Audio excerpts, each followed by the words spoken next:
Oh iya bola iki mangke aku arep emek telo, arep tak nggo gawe cemilan ngono, arep tak godhog ya tak goreng iki nyang Tegalor iki aku ki. Lah iki bola dalane kene iki nek nyang Tegalor iki ya wis poteng iki nggone iki. Tapi ya asline ora peteng, gandeng direkam nek nggon HP ya rada ketok medeni. Ya nek kene iki aku njajal sik tak ukri telone iki tak rasakne enak ora. Ternyata pahit. Aku ki nyang lor sing golek telo sing enak jare mak iki. Telo sing enak nek nggon turun galengan ngono. Ki jare papa iki sing warnane abang kan enek to sing warnane rada kuning ngono ki. Aku iki yang goleki nyang Tegalor iki sing endi sing telo sing enak. Lagi bola Tegalku kaya ngene iki. Wah, gedange wis gede bola kemang. Iki Tegalku ki isine nek usumene iki isine telo. Dadi engko delok neh ki gaplek bola. Soal iki wis terang rene udan biasane wong kene iki usume engko gek gaplek telo kuwi digawe dicaceki, salok didol, salok nggo gawe bakal diwul ngono kuwi. Iki aku medhun iki nyanggon ngesor. Wah, ternyata enek kene iki telo sing enak iki. Iki wah botenan bola iki telo niki ning Grampan gedean wite. Wah, jan isine ya alhamdulillah gede-gede aos iki telone ngono aku iki.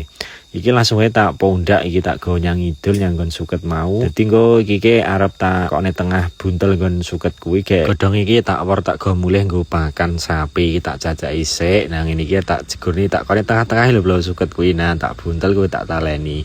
Nek wite iki tak simpen biasane sok ben iso diulurne neh wite telo kuwi. Iki neneng kene iki jenenge arane telo malekah. Cuman mbok nek jeneng telo ki mungkin neneng beda nggon ki jenenge beda-beda.